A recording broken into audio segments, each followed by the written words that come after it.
kay Kim Chiu, isiniwalat ang gagawin kung maibabalik ang panahon.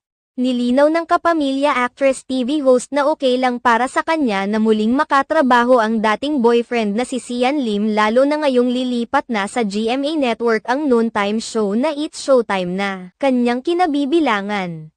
Sa isang panayam kay Chinita Princess Kim Chiu na itanong sa kanya kung ano ang masasabi niya sa posibilidad na pagiging guest ni Sian Lim na dati niyang boyfriend sa paglipat ng kanilang show sa GMA Network. Ayon sa naging pahayag ni Kim Chiu, okay lang naman na maging guest nila sa show si Sian Lim at mag-prod roon dahil hindi naman umano sila magkaaway.